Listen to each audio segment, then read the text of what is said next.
So, well, our next speaker is Herman Pirchner, the president of the American Foreign Policy Council, a nonprofit public policy organization headquartered in Washington, D.C. Under Mr. Pirchner's leadership, the American Foreign Policy Council has hosted in Washington visits from hundreds of public officials, ranging from the Prime Minister of Malta to the Prime Minister of Russia, constructed hundreds of briefings for members of Congress and their staffs, and organized dozens of fact-finding missions abroad for current and former senior American officials.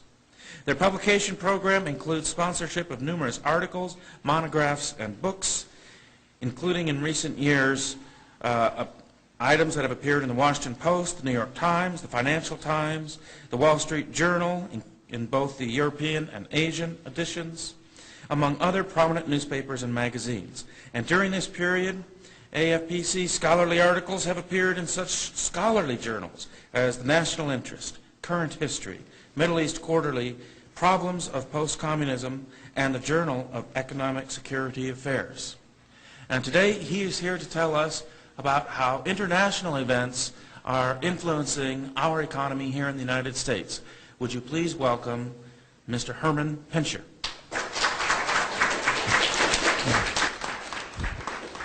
Yeah, thanks so much.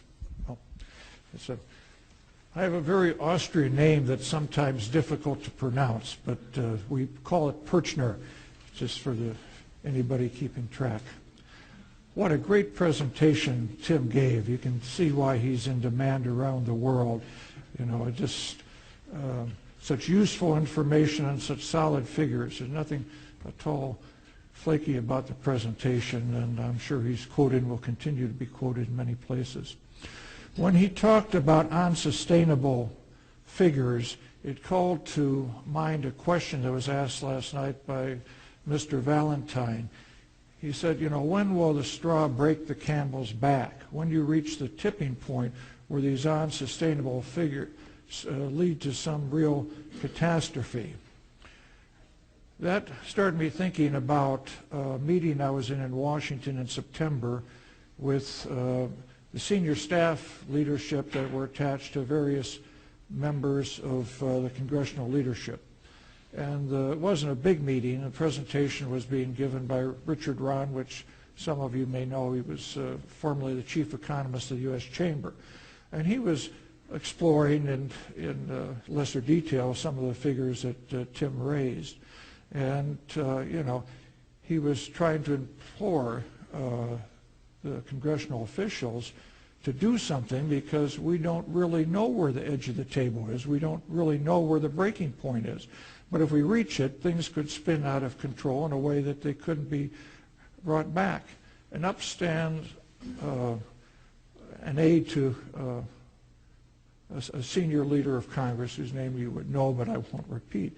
And he said, Doc, don't give me that. He said, you know, we can kick the can down the road further. It doesn't matter if we fix it now or a year from now or 2 years from now. You guys are all crying wolf. And for a man that was not an economist and was very junior to Richard Rahn, this was, to me, an amazing statement. And I thought about it a long time. How did he come to make such a statement? And my conclusion was because in his lifetime, nothing really bad ever happened to affect the masses of the American population. Indeed, to those who came of age in the 70s or later, which is most of what works in Congress, they have not had any experience in their lifetime that would mirror what America went through in the Great Depression.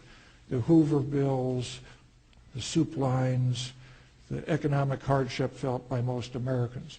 They didn't go through anything like World War II, 400,000 dead, dislocation of civilian manufacturing for war needs, and so forth. And you know, America had it light. Look what's happened in most of the world in the last 100 years. You think about World War I in Europe, where significant portions of young men in England, France, and Germany were killed. Think about the aftermath of the war, absolute famine in Belgium, where, by the way, former President Herbert Hoover is remembered as a private citizen for leading the food relief that saved the Belgian population. Famine also in Austria. Think about the collapse of the currency, total collapse of the currency in Germany in 1923, where at the end the people that had the lowest level jobs had to go out as they were paid every hour to buy food, because if you waited a couple hours you couldn't afford your next meal. And World War II. Perhaps 17% of the Polish population died, 15% of the population in the Soviet Union, maybe 2% plus worldwide. This level of catastrophe is not something that's in the memory of people making decisions in Washington on economics or in foreign affairs. And it goes to other places. 20 million killed under communism in the Soviet Union, 80 million killed under communism in Mao's China. And more recently in Africa, look what goes on in Darfur, or the carnage in Rwanda, and so forth and so forth. You can run around the globe for a long time. Now, my point in raising this is not to say that something bad is going to happen in your lifetime, but merely to say that it's possible, and in fact, conditions where something really bad happens to a whole people in one's lifetime are more common than not. The period of relative peace and prosperity that we've had in the U.S. during the lifetimes of people in this room is the exception, and it's not the rule.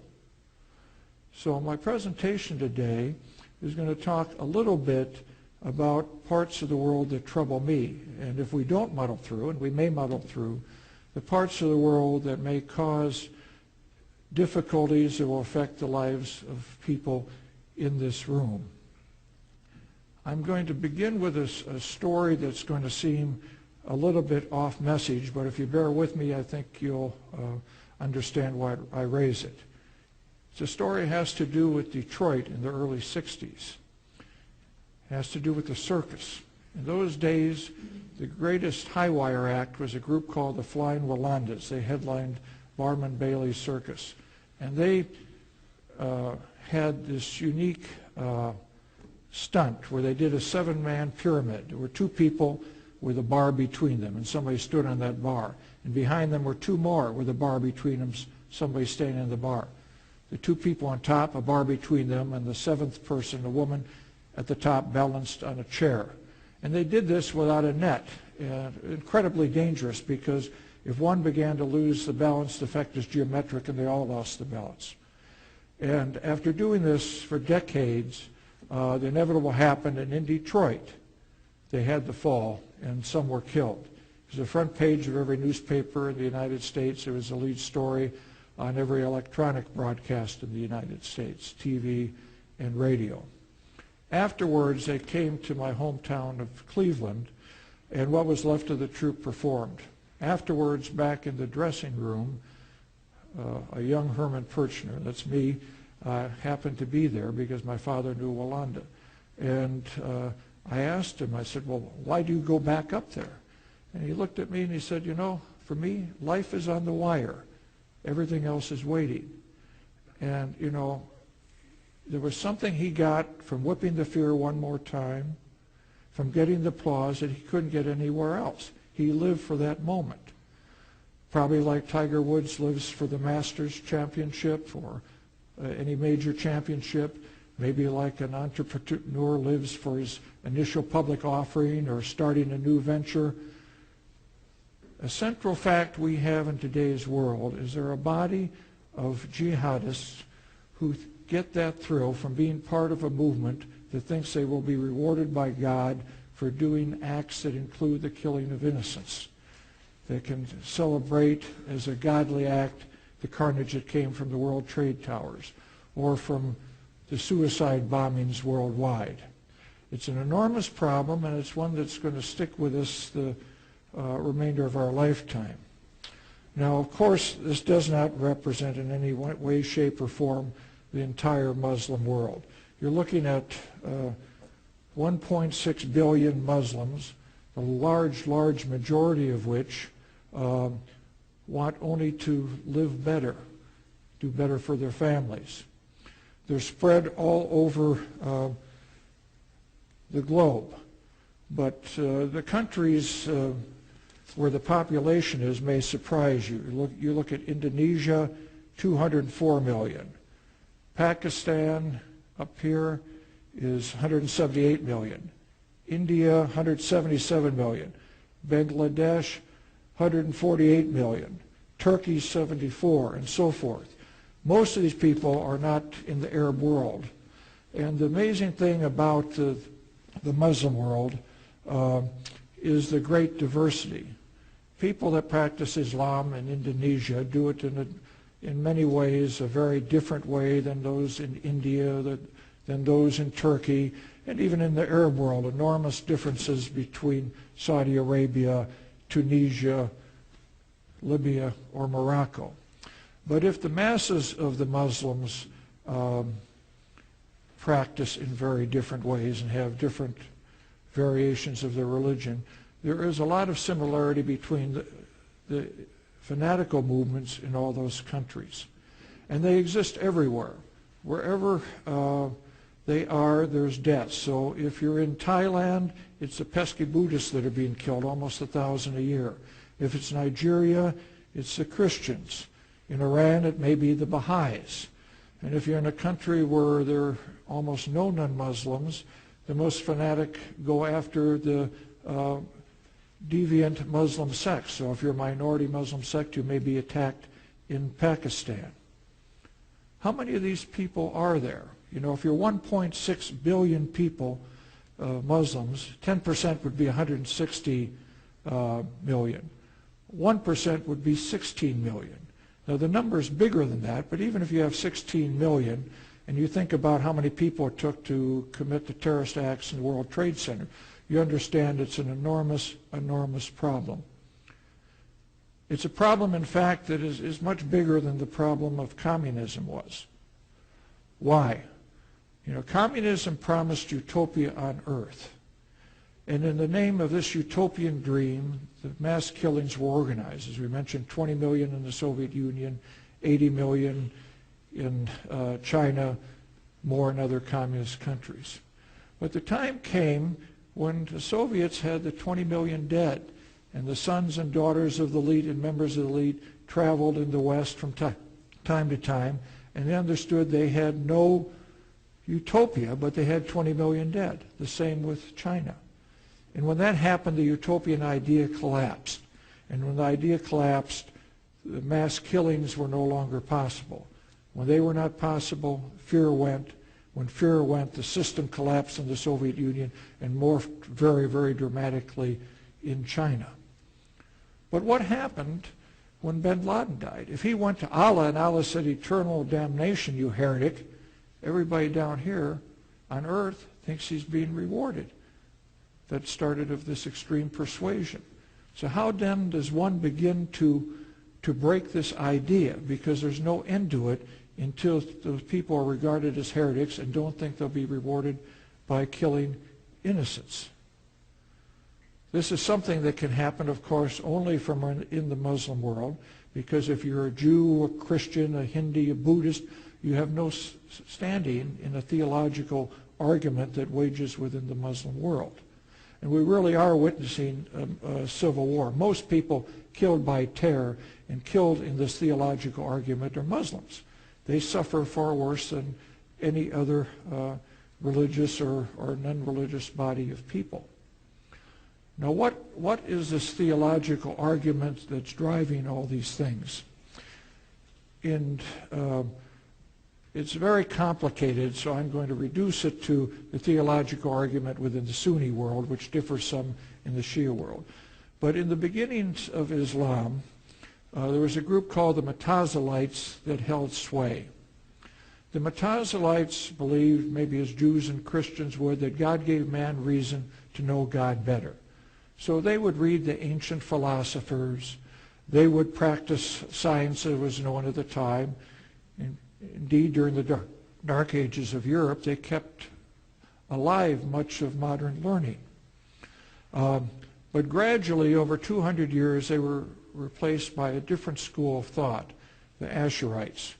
Asherites thought, why would you read any of these old Greeks or any other books? Because everything you need to know is in the Quran. You don't need to logic it through, you need to accept it. And this, by the way, is why in the Arab world today you have a shockingly small number of translations of books from anywhere into the Arabic language. And why would you study these other things anyway? Science.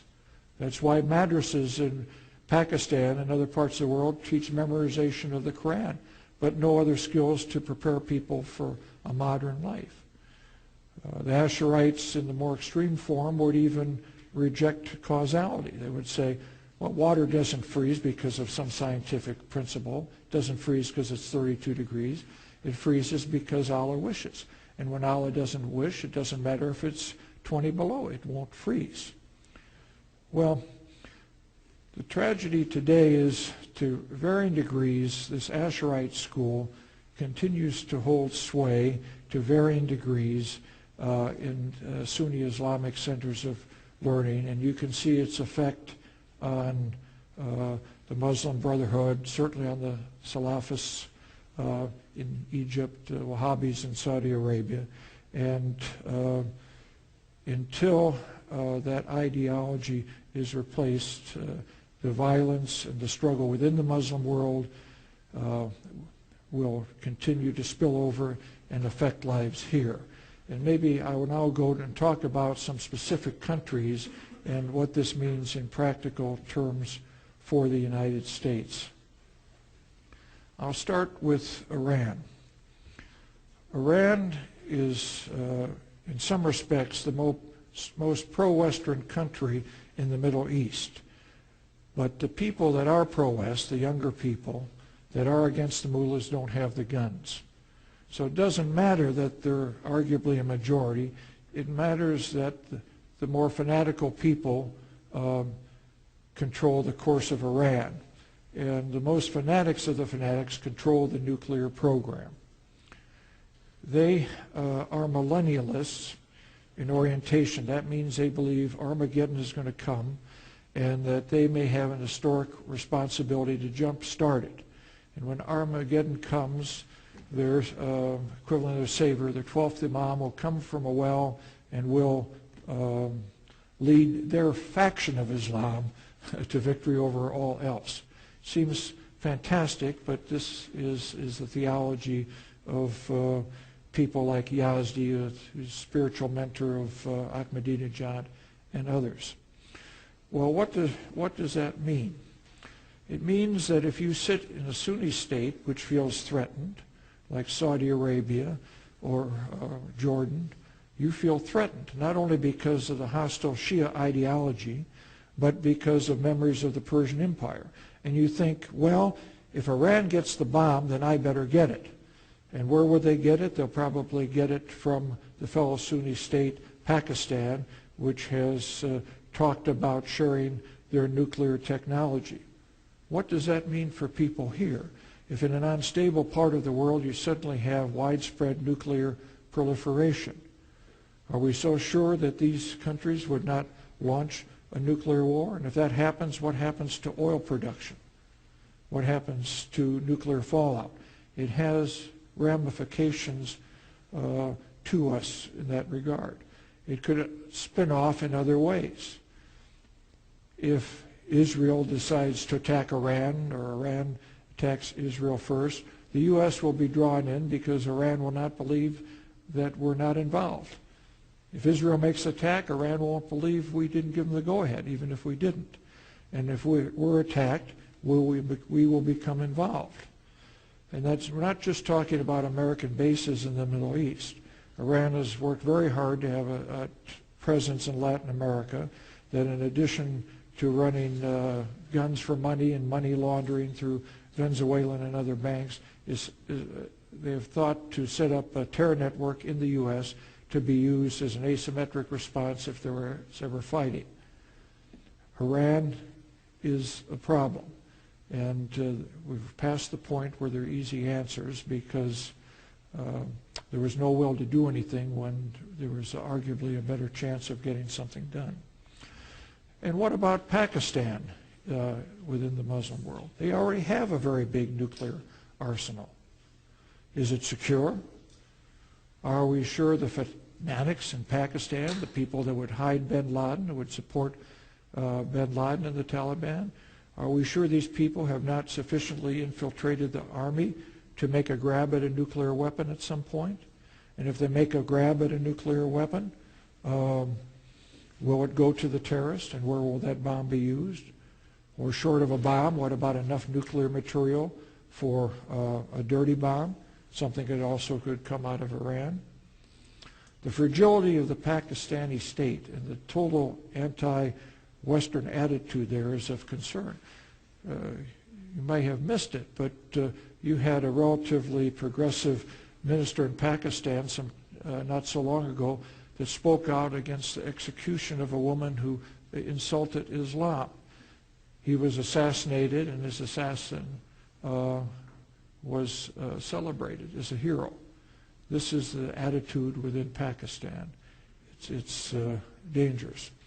And you can talk about the unpredictability of the Arab Spring. You know, when we saw the people in the streets, it gave great hope. But the reality is you cannot easily make a democratic and open society from a culture that does not prize tolerance. And if one would look at the polling of the Pew Research Center the Arab Spring, you would find that the masses of the people, that 90% that are not Christian in Egypt, think that if you switch religions, it's cause for killing, that if a woman committed an adultery, being stoned to death is a good idea. Out of such mentality, the danger is a tyranny of the majority in Egypt and some of the other Arab Spring countries. Not more tolerance, and certainly not more friendliness to the West, and certainly not an easier relationship with Israel. Before moving on to another country, I should say I'm not pessimistic about everything in the Arab world. I think Tunisia has a real chance. Why? Because for 2 generations, since the time of the independence under Bourguiba, they've educated women, because they have about 80% home ownership, because they had a standard of living that was rising to the level of the lower tier of European countries and growing. You know, if you have an educated woman in a home, the culture begins to change, because culture is transmitted, especially in those societies, through the mother who brings up the children. So, and from this culture of tolerance, you have a Jewish community there, by the way, that's lived since antiquity, that's left relatively alone. So there are some specks of hope, but there are things that Americans should be concerned about. I'm going to talk quite a while about China, but before doing that, let me flip to a couple other areas that deserve some mention. On Monday, you're likely to see a missile launch from Korea, a further provocative act. As Tim and I were talking, probably they wish this missile to go and land in the ocean and raise the tension without creating war. But what happens if this missile lands in Japan or South Korea because of some technical defect and people are killed? A response will be called for. Could it escalate the way World War I began? Yes, it could go into a war. And any time you're dealing with any type of nuclear weapon, it's not a very pleasant thing. People say their technology is crude, but all the military planners understand that if you put a crude device on a barge and you get it somewhere near New York City or a populated area, you probably can launch it using GPS and hit an American city. You don't have to go in one fell swoop from the landmass of Korea to the U.S. or to any other place. The big danger to my mind from North Korea, and I rather think things will settle down, may not, is the fact that any time they've had any technology, they've sold it. So you had Iranians that were there during their missile launches, and there's good cooperation and technology sharing between Iran and North Korea. Would they sell enough nuclear material for a dirty bomb to a terrorist group? Quite possibly. This is a thing that I look at and worry about. And there are other places, too, that have the opportunity to blow up. There's a place called Nagorno-Karabakh. It's an Armenian enclave surrounded by Azerbaijan. This is in the Russian Caucasus.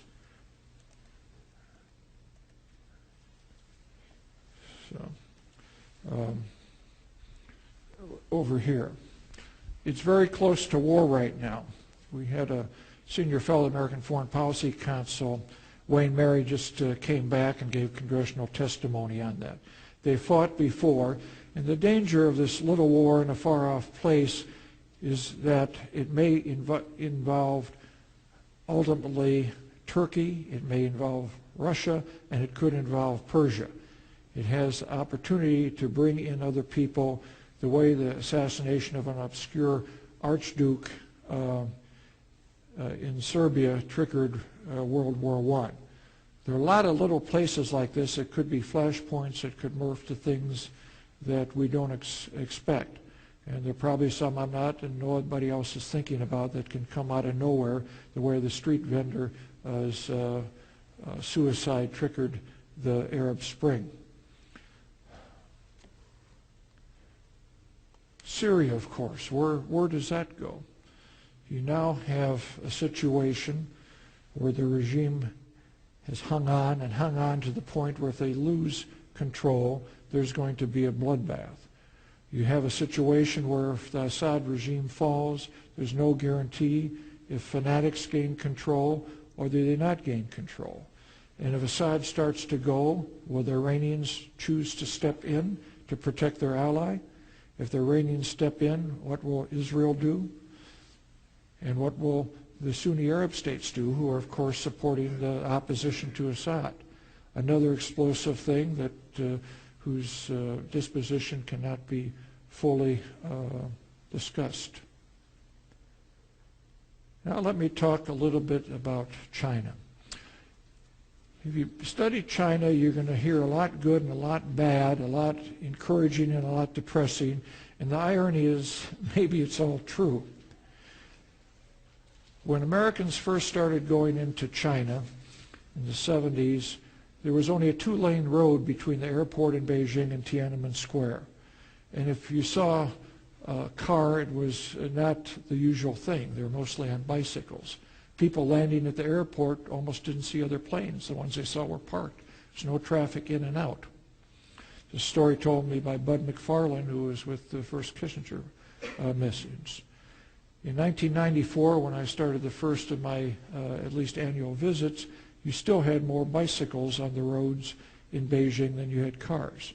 All that's changed now. Anybody that's watched the economic progress and the change in lifestyle in China over the past 40 years just has to be awestruck. Even over the past 10, 20 years, it's a bit mind-numbing.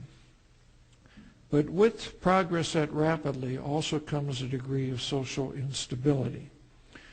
180 unauthorized demonstrations of 100 people or more last year in China. Their government statistics. Almost all labor-related. So far, they're solving these by the big carrot and the big stick. The organizers are putting off to the camps or buying off, and then recognizing real problems, grievances are attempted to be solved, money is invested. But this is in an area where you still have very big growth. What happens if there's an economic downturn and you start to have 1 million or 2 million demonstrations of larger and larger size? You have a floating population in China that's always over 100 million. These are people that leave the countryside, they work in the city, and float from job to job until they can be permanently employed somewhere and sent for their family. What happens if there's a downturn and you end up with 100 million people with no fixed job and no place to live? These are revolutionary conditions. And because everybody in China understands the danger, and they may solve this, the military has become more and more important, especially in the wake of Tiananmen Square. Because when Tiananmen Square occurred, and you had these big demonstrations of the students. The civilian authorities could not bring the demonstration under control. The Army had to be called to bring in people that did not speak the local dialect, because when they tried military people that spoke the local dialect, as they came into Beijing, the people said, "Don't kill our brothers and sisters, don't kill our future." And they didn't. But when people came in that did not speak the language, they couldn't be dissuaded, and there was a bloodbath. But after that, everybody in China understands that the military is the guarantor of stability of the Communist Party. And there are enormous infrastructure projects throughout China. You know, the different provinces were walled off by mountains, but now you can find roads of 16 miles with 16-mile tunnels. They're used to move troops if necessary as a contingency. Probably won't be necessary. I rather think it won't be, but it gives the military a greater sense of assertiveness. And as they get stronger, every year they become more aggressive. So in the last couple of years, they begin pressing their claims for the Indian province, Arunachal Pradesh. This is their northeastern province. They begin pushing their neighbors on island disputes. Well, I'm not doing this too well.